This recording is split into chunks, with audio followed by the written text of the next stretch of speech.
So yeah, Ivy, this is fucking how we do shit. So how we roll. Hello there, and welcome to Melbourne Unreal, where we are mastering music and mastering life. I'm Tony Jack, the Bear Mance, and we are coming from Deluxe Mastering here in Melbourne, Australia, the world's most livable city. And I'm absolutely rapt to have my good friend Ivan Gough. Ivy, how you doing, Tony? Good to see you again, mate. Good to see you as well, mate. It's been a while. It has been too long, in fact.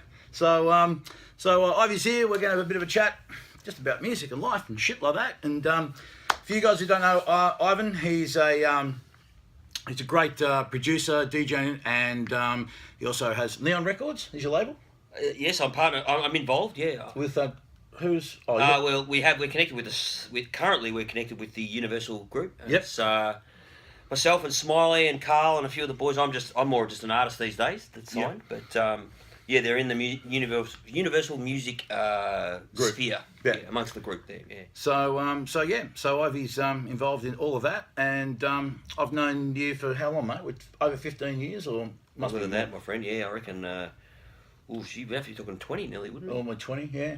And, probably the late 90s anyway, I was not sure. Yeah. So you're probably talking at least 16 or 17, I reckon. Yeah, for a long time. So so it's just good to have you here, man, because this podcast is really about just talking to people, industry people who doing really well at it, and just sharing their journey about how they got there, and just talking about the challenges in life, and talking about where things are at. So why don't we just rewind back a bit, because I remember when I first met you, you used to rock a ponytail back in the day. You're a Gee, you are going back in time now. Yeah, and you were DJing. And where originally was it, Franks? Because you were involved with the Vicious Boys, and they were. Yeah, I was involved with John and Andy in the early days, but I started out in the eastern suburbs, out in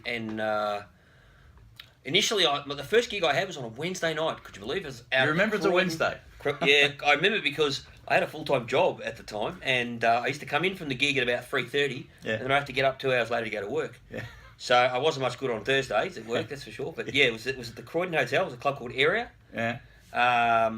Working for a bloke called Stewie Harrison, who's a bit of a legendary raconteur around the scene in Melbourne. Yeah, so I started out there, and then from there I kind of pretty quickly got around to most of the clubs in the eastern suburbs at the time. So there was the KTs at the Knox Tavern. I played at Stylus, Juice nightclub.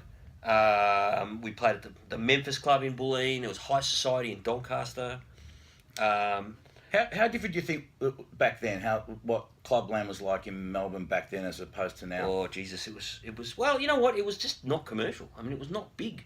The clubs that were all successful, most of the entertainment you got in the suburb clubs was pretty much retro music sort of nights. So you had a lot of 70s and 80s disco and electro records getting played, a lot of party records, pub rock kind of anthems, Like when I played in some of these joints, biggest records were tracks by like K-San by Cold Chisel, or You Shook Me All Night Long, those sorts of things. Yeah. And gradually, and I think at that time, there was a small group of us, and a lot of them were DJs.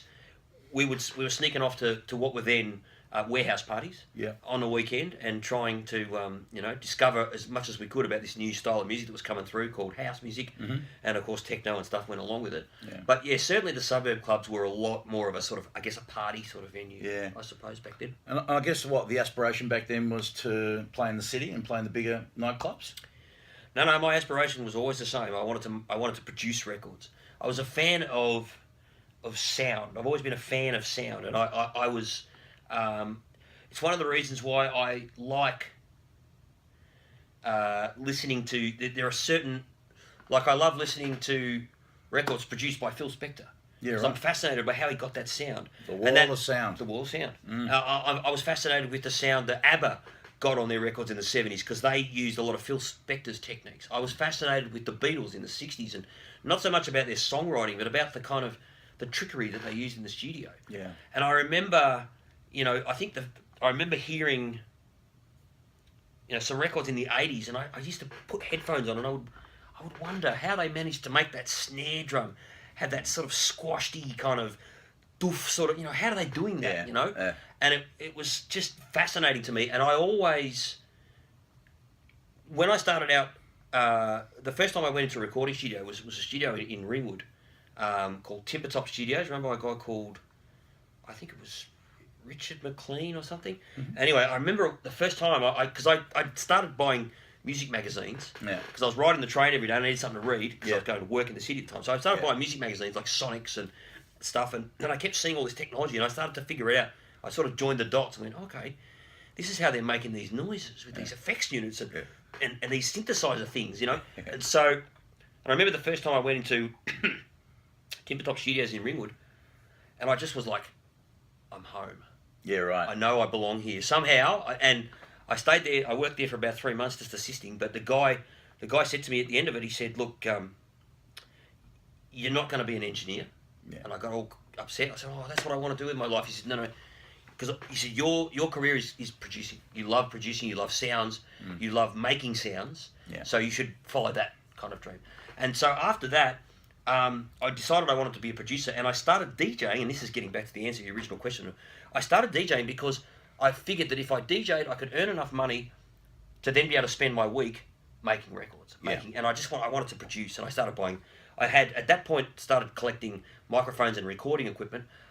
As soon as I went to clubs and I heard house music, and then I figured out where house music was coming from, drum machines and samplers, I sold all the recording equipment and started buying drum machines and samplers and all the technology, turntables, and all of a sudden, he was this guy who was going to make, record rock bands. Yeah. And then all of a sudden, I decided that was rubbish. I wanted to become Australia's answer to Arthur Baker or something. Yeah. Off I went. It was crazy. It was great. Well, I remember you, man. Like back, we used to get on the phone and talk, quite often. And I remember clear as day, man. You always had that vision, and you're just like, I don't know, Tony. This is what I'm going to do, and I'm going to make it, and I'm going to buy this gear, and I'm going to learn how to do it. And it was driven in you, man. I remember from way back then, and you were just so fucking inspiring. Because it was just really good to be able to talk to someone who was on the same page, who was just enthusiastic and motivated. You always had that attitude, man. Always.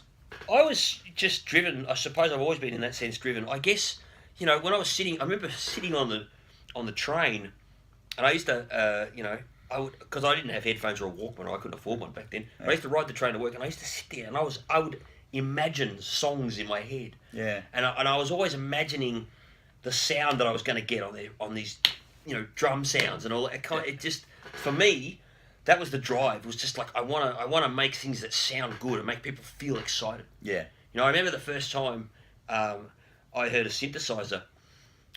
I was in a shopping centre many years ago, and I don't know if you remember the old Brash's. Oh yeah, I bought my first guitar from Brash's. Right. We went into Brash's. We're in the local shopping centre, and I walk into Brash's, and I hear this noise coming from across the shopping centre. Yeah. So I'm like, what is that going on over there? Yeah. And I must have been, 12 or 13 or something. And I said to my mum, I'm going over there. You come back and get me from Brash's when you finish shopping. Yeah. And I stood there, and there was a guy, and he had they were doing a demo of a Roland Juno 106. 106, yeah, I remember those, yep. And I just stood there, and I was like, and because I'd heard records up to that point. I think a record that was really key for me in the early days was probably Vienna by Ultravox. Ultravox, yeah. And after I saw this guy playing on the synth, straight away I was like, that's where those sounds come from, Yeah. And because my father had played during the 70s, late 70s, I'd heard he played a lot of Rick Wakeman records. Oh yeah. And Rick Wakeman was always, fiddling on the key. Was it the 6 was, the 8 was ahead with the 8? Yeah, Journey to the Center of the Earth. That was the one he played a lot. I can still remember it. Yeah. And I remember, wondering where these sounds were coming from. When I saw this synthesizer, I was like, okay, some of the pictures becoming clear now. And I remember I went home that night, and I was dreaming, how am I going to get myself one of those synthesizers, Yeah. And so I think it was, it was 3 or 4 years later, I was working school holidays with my father. Yeah. And he was, probably only paying me $20 a day. But by the end of school holidays, I had enough money to put the deposit down on a synthesizer at the local music shop, and started that also kind of kicked off the musical journey. But as I said, in the early days, originally I was actually thinking about recording more than producing and stuff like that. But yeah, that was where the earliest kind of stuff. That's where it all began for me. And as I said, the first time I heard a synthesizer, I was like, I was obsessed with the sounds you could make with this thing. Yeah. What happens if I turn those knobs? What happens if I turn these two together? Yeah. This one, Yeah. It was mind-boggling to me at the time. Yeah. So tell me, so fast forwarding, you got in with the Vicious Boys. You got to do it, which was great. Even back in the day when they started in Frankston, and from their humble beginnings. Well, I mean, you got to remember that it wasn't so long ago. I mean, dance music and I guess the whole sort of monster that is EDM, if you like, has really sort of taken over the airways over the last 3 or 4 years. And certainly the festivals and have been dominated by that kind of music. But it wasn't so long ago when, dance music just wasn't getting played on radio. It wasn't commercial at all. I mean, yeah. And we were looking for, at the time, I remember hearing, I was connected with some guys who, well, actually, it initially started with listening to radio, and on Triple R, I'm going to say Triple R, I believe it was Triple R, there was a show called Rhythmatic, and it was hosted by David Carboni and Steve Robbins and Richie McNeil, Richie Rich. And I used to listen to it, and they used to play these imported dance records that were straight off the hot off the bandwagon, so to speak, from Europe. And that was, and I remember, in fact, I can even remember before that. Actually, there is another story. I used to be a CB radio enthusiast, and I was up on the roof putting up a CB radio antenna one time on the roof of my parents' house. Fortunately, it didn't fall off and break my neck. Yeah. And while I was up there, I thought, I can put an FM antenna up here because I had an FM tuner in my bedroom. I thought, and then I can pick up some further away stations. Yeah. And I used to listen to 3RPP, which was radio on the peninsula. Yeah. And they used to play on Saturday nights. They used to broadcast straight out of the 21st Century Dance Club in Frankston, right? And I used to hear Johnny, and I used to hear Albert Zabilla, and I used to hear these records. This is kind of, I guess, proto house sort of stuff. Yeah. It's before I really knew what house music was, but I heard it and I was like dragged in straight away. Yeah. Into this thing, and then later on, I went and got into I got into listening to this Rhythmatic show on Triple R, and the records that they were playing were even stranger. They were like, this was music from outer space. And when I finally started going clubbing to places, I saw John Course DJ. Yep. And I was like, this guy is my hero right now. Incredible. He was just amazing. And then him and Andy together, we used to go to Sanction on a Tuesday night at the Chevron. We used to go to, sometimes we drive down to 21st Century on a Thursday. Mm-hmm. But I literally got so excited about all this, but I was initially kind of confused about how they were actually making these sounds. I didn't know what a 909 drum machine was, or a 303, any of these sort of boxes. So I started pestering John and Andy, and I used to drive John bonkers because I was a pest. I was an absolute pest. But fortunately, I got to know him well enough, and then we started DJing together at a place called Juice Nightclub in Ringwood. Yep. Anyway, the guy who played in the back room at Juice Nightclub, another DJ called Noel Mahal, a friend of mine, he came in one day and he had a bit of studio. He had a small studio in his bedroom, and I had a small studio in my garage. Yeah. And so we talked about making a record. He said, "Oh, I've got this track that I've been working on. I'll bring it in on a tape." And so he brings in this tape and plays it to me. And I said, "You know what, Noel? That's pretty cool. How about we get together in the studio and at my place, because I was in a garage, it was a bit more set up than his." Yeah. I said, and maybe we can finish it. Yeah. So he brings it over. We spent, I don't know, I guess a week working on it. And then the next Friday night, when I was playing with John Course, I said, "John, come into the back room. I've got this cassette. I've got to play this track that me and Noel have been working on." Yeah. So I played it to Johnny, and because I knew he had the label, and he was an enthusiast, and he was just such a hardworking guy. He was. I mean, absolute respect for John and Eddie. What they were doing in the early days was no one else was doing it really. Yeah. You know, look, they were pioneers. They were pioneers. They were working out of a garage in the back of Frankston, and they fucking changed the landscape, man. I mean, and look where they are now. I mean, they're just fucking rock, and they have been for a long time. Yeah. I mean, they've just been going on an upward trajectory. Totally. So I played it to Coursey, and this track, and Coursey goes, "Oh, that's actually pretty cool." He goes, "Maybe I'll, So he played it to Andy, and they're like, "Yeah, we want to sign this. We'll get it mixed." And so we made a few little arrangement changes, and then we took it into a proper studio. Back in those days, you had to take all your synths and everything into the studio. And of course, I remember going to the session in the city, and we had a guy called Tony Espy who was mixing it for us. I remember Tony, yeah. Tony was a great engineer. Totally. And we went into the studio, and I reckon we got to the last synthesizer, and I realised I'd left a special power supply for it back home, so I had to drive all the way back out to the suburbs. Fuck. So 2 hours later, we got started. Anyway, long story short, they signed it. They released it. The track was called "I Need You" by Pendulum. Yep, I remember that track. Yeah. That did massive. That was Well, massive. you know what the funny thing was, because at this stage, everything that was going on overseas, particularly what was going on in Europe at the time. Yeah. I mean, house music was exploding, and we were just watching it from back here, and going, man, it's big here, but over there it was just like a multi-billion-dollar enterprise. Yeah. So anyway, a couple of weeks after, a few months after the track got released, because it actually got a release in the UK. Mm-hmm. A couple of months later, I get a frantic phone call from Stuart, who was running DMC Records back then, Yeah. and he's like, mate, I've got this tape here. It's a Pete Tong Essential Selection, and it was the Essential Mix, and it was live from the Q Club in Birmingham, featuring Paul Oakenfold, was the DJ. Yeah. And he goes, he's playing your record. And I'm like, nah, man, he's tripping. So I come into the office, and he puts the cassette on, and you can hear the crowd, and sure enough, in the middle of it, here's this record that we made. Yeah. And I'm like, fucking hell, this is amazing. This was a life-changing experience for me. I was like, wow, this is, okay. And Paul Oakenfold, I actually met him, I don't know, maybe 12 or 18 months after that. And I remember saying to him, I said, oh, you used to play one of my records. And I told him what it was. And he was like, oh, dude, that was an amazing tune. And, and it was a real catalyst. But if it wasn't for John and Andy, it wouldn't have happened. Yeah. Those guys were very influential. And I worked with them on and off. I still work with them on and off. But really, we spent the better part of I don't know, 15 years doing bits and pieces. Yeah, no, it's great. No, they're definitely legends. I'll hopefully get one of those two guys in here eventually, because that'd be a great guy to catch up and talk about. Oh, I've no doubt that they'll get down here and chat to you at some point. Yeah, no, I think it'd be great, because again, legends of the industry. Yes, they've fucking done super it. talented guys and lovely fellas too. Well, they were just enthusiastic.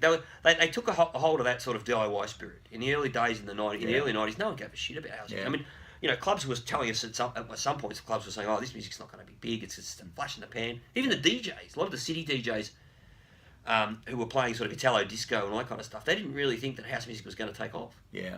It always happens with any new style. Something new comes along, anything that's underground, and then before it crosses over, people kind of dismiss it, and then as more and more people get onto it, crosses over, becomes popular. Totally. It's just a cycle that happens. Totally. And that's, it just captivated. I remember the first time I went to a club, a friend of mine dragged me to a club. He said, we're going to go to this club to listen to house music, and I misunderstood. I thought we were going to a house party to listen to some music. He said, no, this is a nightclub. Yeah. They play house music. And I'm like, great. What's that? Yeah. They're like, and it was we went to the underground. Yeah, right. In fact, I think I might have been a little bit underage at the time. Yeah. Just a tad. Yes, just a tad. I was just a tad. I think I might have been 17 or something. But anyway, long story short, we walked in, and it was just like a bomb went off in my head. I was like, I'd heard some of this stuff on radio, but I didn't really, to have a whole night of it fed to me with strobes and smoke machine, and I was like, wow, this is, Yeah. But But it just goes to show how, sometimes kids say to me, oh, fuck, I can't start something, I've got no money. But here's a great example of you and John and Andy starting from nothing. And I tell kids, it's not about having money, you just need a better strategy.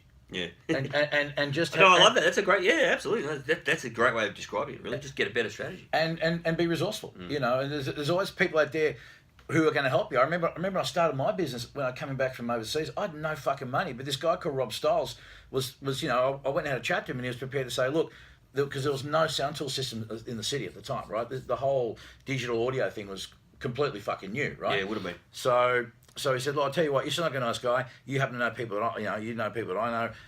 I just want to get some machines in the field. How about we do this? I'll let you take one of these and an Apple and all this sort of shit, computer, so people can come out and see you how it works in the field, and you can just sort of pay me off in installments. Yeah. And if it wasn't for that, mate, I wouldn't have got my start. Well, the DIY sort of. I mean, we had to. The thing about it is too. I mean, I guess, like the thing today, it's cheap. I mean, you buy a computer and download your sound packs and some plugins, and off you go. Back then, I mean, it was costly business. I remember one of the guys that I work with. He got a job. One of the young guys that we were buying studio equipment together. He got a job in playing down at the Rest Point Casino in down in Hobart, and he was. It wasn't the most illustrious job, but he took it because he was getting paid top money, and he was basically they said, we're going to put you up in the casino. We'll give you meals and we'll pay you this amount of dollars. And so he said to me, he said, look, I can send some money back every month, and we can just pour it into studio equipment. Yeah. So we were buying samplers and synths and stuff that we probably wouldn't have been able to afford if you didn't do it. But we had to do this. I mean, this is like, we need more gear to make better records. Let's go, Yeah. So, and pretty quickly back then, we had, 20, 30 grand's worth of gear. Yeah. Which is kind of what you need to get started, because Yeah. there wasn't really any cheap computer systems. Yeah, that did and there was what they no did. internet and no plugins and all that kind of shit going on. If you wanted to record audio, you needed a sampler. You couldn't do it on a computer. You know, it was all different back then. No, Absolutely. For sure. Well, I remember, mate, one of the one of the great things you used to tell me, and which I think is one of your great qualities, is how you were pragmatic. You know, I remember again, one of our many conversations, but I remember you being very frustrated about playing progressive music and clubs and shit like that, and people used to give you shit. Well, I don't know if they gave you shit, but maybe they gave you shit. But certainly, you were one of the smart DJs who, at the time, said, "Okay, I'm going to be smart about this. I'm going to play commercial gigs during the week, and that'll fucking pay me, and that'll allow me to then play the fucking gigs where I want to play the music I want to play." Yeah. And you know, whereas a lot of guys are sort of like, you know what, no, this is all I'm going to do. And look, I admire them for the fact that they wanted to stick to their... Mate, I can remember a week when I played at Wild Bill's on Wednesday night. Yep. Down at Southland Shopping Centre. Right. Commercial party gig for mostly the surf kids. Yeah. And then on Saturday night I was playing at Sunny. Yeah. How good was that club? How good was that club? Mate, and I have to say, I've had to straddle a lot of fences over the years. You know, I've done a lot of different things, and some people invariably don't understand how your perspective on the world is. And I think for me, it's always been about whatever I got to do to keep moving forward. Yeah. You know, and that has it has put me in some good situations. It's put me in some difficult situations in the past. I've had to make choices that I haven't always been comfortable with, but I've always done. I can. It's like my father who passed away a couple of years ago. He always used to say to me, "You know what? Shut your mouth, roll your sleeves up, and get on with it." Yeah. And I've always done that. I've always tried as much as possible to just do whatever I have to do to keep moving forward. Yeah. And it's a tough business, you know. The music industry goes through a lot of undulations. There's good and bad periods, and I have been fortunate enough to be able to do it for 20 years and still be able to I think, as I said, before, I can still do what I need to do to keep moving forward. I'm a chameleon. I've changed my spots. What I normally do is I figure out what are the sort of parameters in which I need to operate to make some money, and then how can I do what I want to do and meet sort of halfway. Yeah. And that's what I've always tried to do. Yeah. Yeah. You know. Yeah. Absolutely. And I've changed my spots a lot. I like a lot of different kinds of music. I think you have to. You can't look. As I said, I respect people that are purists and they say, look, we're going to stick to our values, if you will, and we're not going to deviate at all. And look, and that's fine. But at the end of the day, man, you got to fucking eat and you got to pay bills. But it's not even that. It's not even. It's even more like for me. And I know. I mean, I remember when I was doing the I guess the traditional prog thing. We were making the kind of records that were big with Sasha and John Digweed and stuff. And then a bit later on in my career, I started sort of making records that were working with dance floors. People like Axwell and stuff were. And somebody, people would say to me, why did you kind of go from that to that? Yeah. It's like, because I like this. I actually like, I remember going to, I'm going to say Future Music Festival. It might have been Summer Days. I think it was Future Music Festival. It was in about 2007. Mm-hmm. And I was hanging out with Axwell.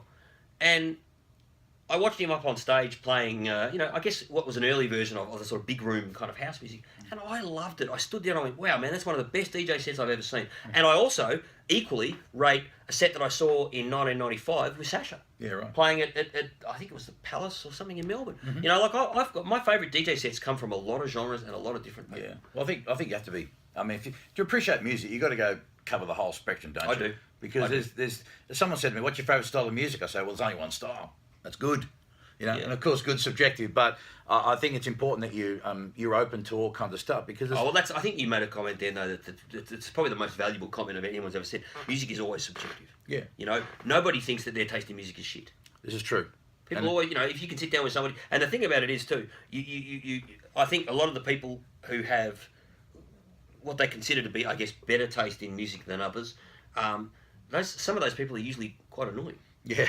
The classic chin strokers. Oh yeah, I know. The noodles can be quite annoying. But you know what? I do look. My taste in music is very broad, but I have to say that, like everyone else, I think my taste in music is good. Yeah.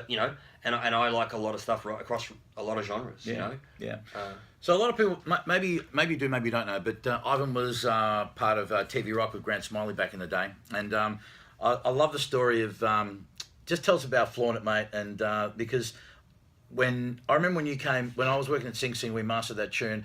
As soon as I heard, I told you, mate, this is fucking gonna go bananas. It's gonna fucking the Earth will change its fucking axis. Well, we were I mean, I was a deep house guy mainly, and back then deep house was a little bit different, but I was certainly into more kind of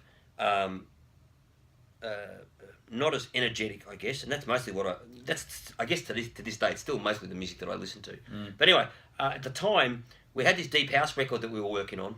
It was a sort of a prog thing, and I remember Grant coming into the studio one day and he said to me, he says, "Oh, I just did this this show last night with these guys, and they had a rapper," and I kind of went, "Okay, Australian rapper, not sure that's going to work on this record. It's not the right kind of, even an American rapper probably wouldn't be really. It's not the kind of record. It doesn't, And then I kind of started thinking, you know what, maybe that's why it might work, because it is unlike. So then he said, he's got this really dark kind of voice, a bit sort of, I guess, a Barry White-esque rap thing that he does, and I'm like, okay, let's give it a shot. And I remembered hearing some other older kind of Detroit style music that had a bit of rapping on it that was quite dark and underground. And so I kind of went, you know what, maybe we'll do. So we got Shawnee B into the studio, and I sat him down and said, and he showed me some lyrics. And I kind of, well, that's kind of cool, and let's go in that direction and talk about what it's like at 3 a.m. on a dance floor. Yeah. So anyway, I put him in front of the mic. We recorded this thing down. I go, this is pretty cool, And I played it to a few people. And the funny thing is, we got to a point with it where we were like, at that stage, the records that were starting to become, I guess, bigger in clubs, things like I See Girls, there was house mix of Milkshake by Khalees, it was quite big, and there was a little bit more of a kind of slightly, I guess, an open filtered synthesizer electro kind of sound thing. So I said, let's do a mix that has some of that as well. Yeah. And everybody said, no, we don't need a mix like that. I said, no, trust me, it could just tip the scales on this record a little bit. So I did this version and I started playing it out, and it got some okay reactions, but it wasn't a game changer. Yeah. We took it to all the record companies, and all the record companies heard it and went, yeah, it's kind of all right, but I don't know if anyone would really be into this. So then Grant's gone, all right, bugger this. He was working with the guys at Nova. He said, look, I'm going to get him to see if they'll play it for us. Just give it one shot. Yeah. And Nova had this thing on called The Crash Test. Right. And it was an afternoon thing, 3 o'clock in the afternoon. They would just play a random record they thought was kind of cool and see how people reacted to it. Yeah. So they were like, okay, we've got this new record from these guys, heavy rock, flaunt it, bang, play the record. And the phones lit up. Yeah. And they were like, oh, that's not a bad reaction. So the day later, they did the same thing. Hey, we played this yesterday, it kind of went well, we're going to crash test it again. Right. So then, after 2 or 3 times playing it, they went, you know what, it seems like people like this record, so we're going to put it on our nighttime show. And they had a nightly chart thing going on back then. Yeah. And I think it was the top 20 or something like that. Yeah. So they put it on, and it started to climb the charts. Mm. And after about, I don't know, 3 or 4 weeks, probably 3 weeks.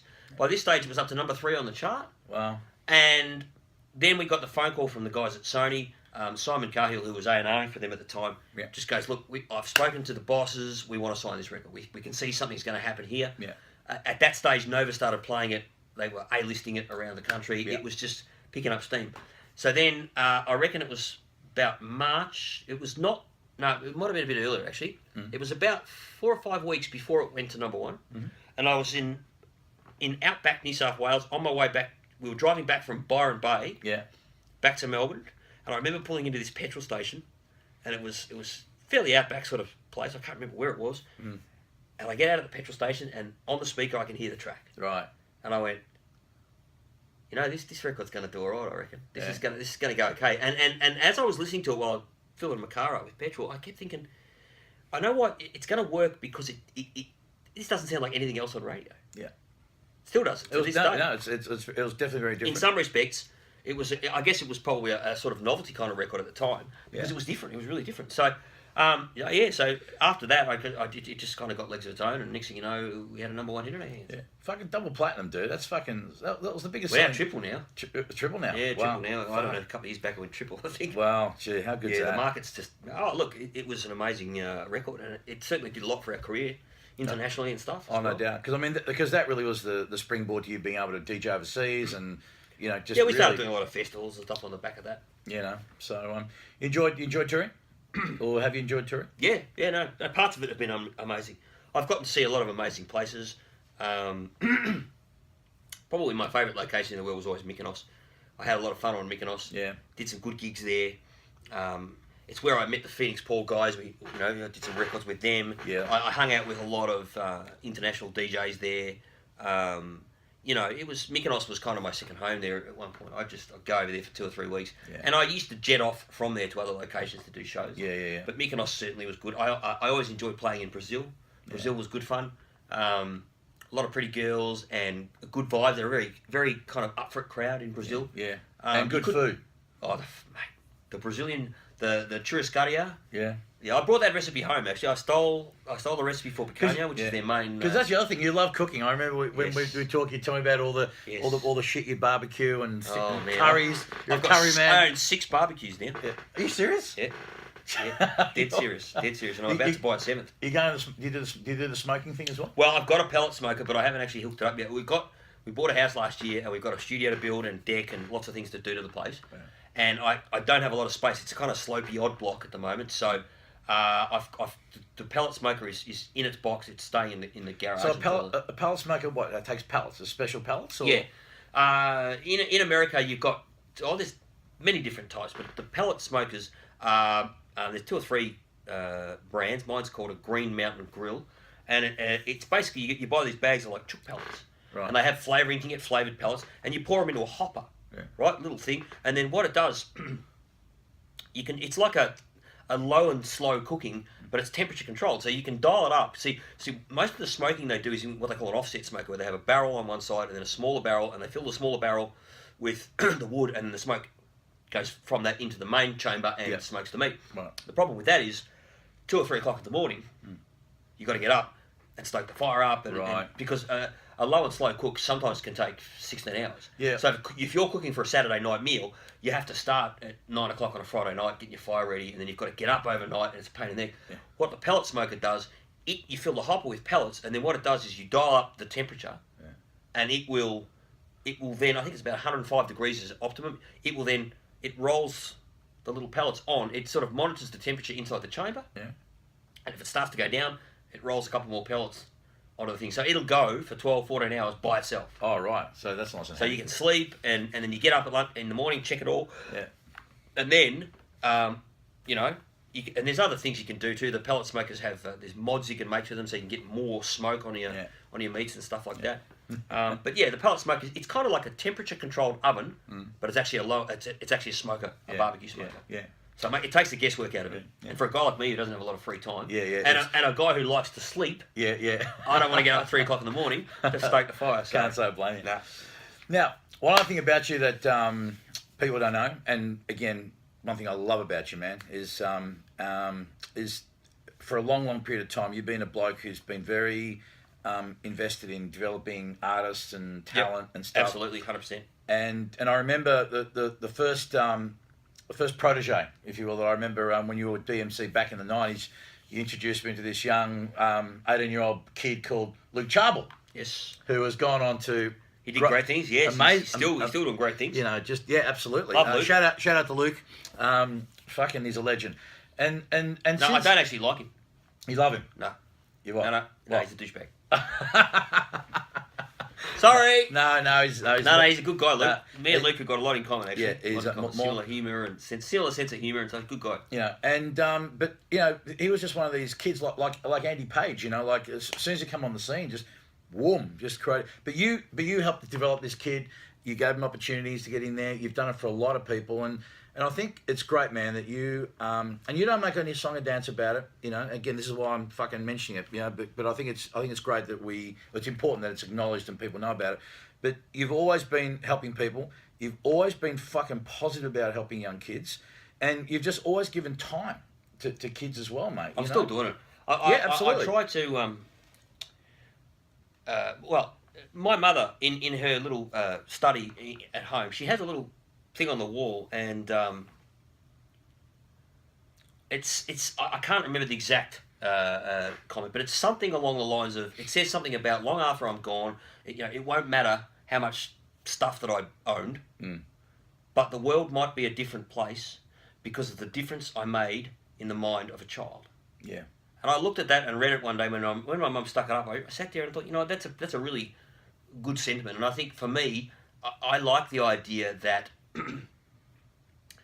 I can leave behind some stuff when I'm not doing this anymore, whether I'm just retired or gone forever. Doesn't matter. The reality is I'm happy, and it makes me feel good to know that I've sort of helped out some younger guys break into the business, and it's one of the upsides, I suppose, of doing what I do. It makes you feel good. Totally. And some of them have gone on to doing some pretty great things. I mean, Luke's done amazing things. Yeah. I pulled the Fanx Paul guys into the studio a couple of years back and said, look, let's make a record.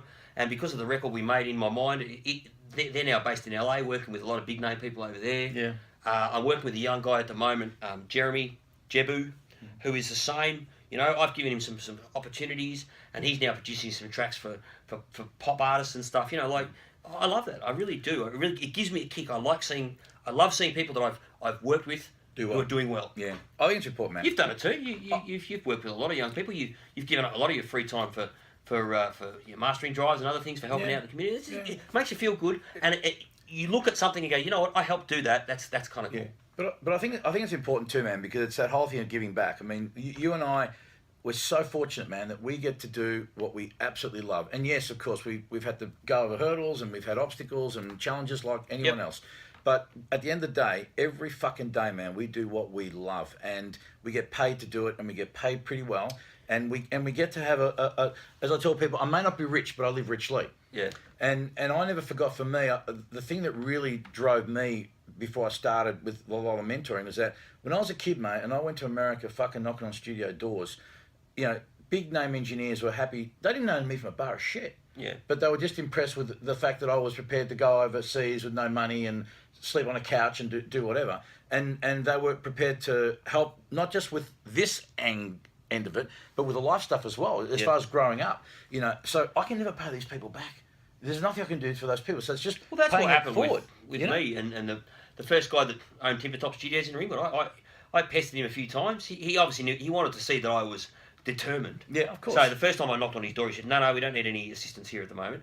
And then I said, right, I'm coming back twice next week. And then the week after that, I came back 4 times. And eventually, after, you know, half a dozen or more visits, he goes, all right, you can come in. And he was the same. He gave me an opportunity, and you know, I've tried to do that as much as I can. I'm still looking for talent. I mean, I think the other thing too is, if I hear some genuine talent in something, I want to expose it. I want to show people, hey, you know what? First time I heard Luke Sharple's records, he was a trance kid. You know, he grew up listening to trance records, and he was, you know, a big fan of guys like Ferry Corsten and stuff. And I remember hearing him, and he had a bunch of demos, and I was like, these are good. There's this good stuff in here. You know, it needs to be kind of pulled apart a bit. And then I sort of, when I met him, because it was actually through a mutual friend that I heard the demo. And then when I met him, I was like, you know, this kid's cocky and a bit sort of... You got a bit of a swagger about him. A bit of swagger about him. Yeah. I was like, you know what, he's going to need that, so come with me. So I pulled him into the studio, and then, yeah, sure enough, 2 years later, he was, you know, on the road to becoming a bit of a star in the prog scene. You know? Yeah. No. So no. Well, as you said, I think it's important that we do that, and we'll something that we should keep doing, my friend. You know, because I remember when Luke played me his mix he'd done of Sasha's record Cloud Cuckoo, which was one of his strongest mixes. Yeah. It certainly was a bit of a gut, because I remember when one of his mates played it on BBC Radio, and phones lit up, and what the hell was that mix? But I remember, when he played that to me, he goes, "What do you think of that?" And I went, "I quit." I'm out, man. You've made this record in you know, it took him about a day or something to knock most of it out, and I was just like, but that's good. It's a good feeling. So tell me, for any kids that are watching, in your opinion, like, because it's a different era now. Because I mean, back when you and I started, it was about knocking on studio doors and becoming assistants and doing all the shitty jobs. I mean, these days that kind of thing doesn't. I think I tell kids these days, freelancing is where it's at. You know, just got to learn, because now they've got the internet, they've got tutorials, they've got all kinds of stuff. Yep. But so what would you tell a kid these days who is, you know, out of high school or maybe in early years of college, they want to produce, they want to get into music, they want to do something in this realm. What do you think would be the best approach a kid would take, in your opinion, to get a start? Look, I have to say that one of the things that I've always lived by, and it was I actually saw Jerry Seinfeld mention, he mentioned this in an interview with Andrew Denton on TV a few years back, and he said bust your ass. only good things will come from it. And I think that's something that I've kind of gotten from my father. It's like, I knew from early on, because originally I wanted to have a career in electronics, and that fell away because I knew straight away when I was in the studio, I knew this is where I have to be amongst this. Synthesizers, samplers, tape machines, amplifiers, all this kind of stuff, and mixing consoles, and all that. And so I guess I had hunger from the start, and I think that's the most important thing for anyone in this business is stay hungry. Stay hungry. Make sure and just keep busting your ass. The second thing I would say is use your loaf to come up with some strategies. And I think the first thing you need to do is think about spending as much time. Like, for example, a lot of the young producers come to me, and one of the big problems is they send me all these tracks. What do you think of this? What do you think of that? And so much of it just sounds like everything else. Especially with the EDM stuff, particularly, there's a big problem with that. It's like, you know what? You play this record in amongst 15 other records like this, I couldn't tell whose record's who. So the first thing I would say to people is start off by, first of all, setting yourself some goals. And the first thing that I would suggest that you did is ask yourself this one simple question. This is what I do. I work with a lot of artists. I'm doing a lot of co-producing work and songwriting with people and stuff. Ask yourself this one very simple question. How are you going to stand out? How are you going to stand out? Because there are 100 million people making records at the moment. Totally. How are you going to stand out? Because if you're not going to figure out a way to do that, you're dead in the water right from the start. Okay? Now, sometimes it's and I think this era of EDM where there are a lot of people who were just downloading sample packs and downloading, track beds from other people, and they were making records out of other people's records. I think that era is passing, and now particularly in Australia, a lot of Australians are starting to look back and say, okay, we want some more quality, we want some songwriting, we want to see people who can actually deliver the goods. Not just people who are paying for producers to make their records for them, and DJs who spend more money on their gold jackets than they do on learning how to. And I think with that it's a good era at the moment. The ground is fertile. If you're coming along and doing something a bit different at the moment, it's a good time to be doing that. So that's what I would tell people is figure out how you're going to stand out. Bust your ass, keep working at it, and figure out, even if you have to take a part-time job just so you can find the time and the money to do what you want to do, bust your ass. Because eventually something will happen. I think the part-time job thing is important. I think some people are worried who want to be artistic that they worry that it's an either-or scenario, and they kind of go that, well, if I can't, I'm not going to make money as an artist, therefore I'm going to have to do a job, but only a job. Whereas you've got to balance it too. I mean, even when I started my business, dude, I was 40 years of age when I got to the point where my mastering business had enough critical mass where I didn't have to do extra fucking work. So I think that's part of the deal now, man. When I started DJing, for me, it was a bit of a. I remember my folks, my dad particularly was a bit sort of, because he always said you got to have something to fall back on. That was what his thinking was. And I'd studied electronics, but he said to me, because I always said, look, at the time I think I might have I was only earning 120, 130 bucks a week on it. I was on like a apprenticeship almost sort of deal. And I remember saying to him, look, if I DJ, I can probably earn that on one night. If I do 3 or 4 nights, I'm going to make good money. And he I think he saw, okay, I can see enough to let you have a go. And by that stage, I had a couple of nights a week DJing. I was able to pay rent at home. So my parents were both like, okay, go for it, have a shot. But it is hard. And I guess for me, the part-time job was DJing because I wanted to produce.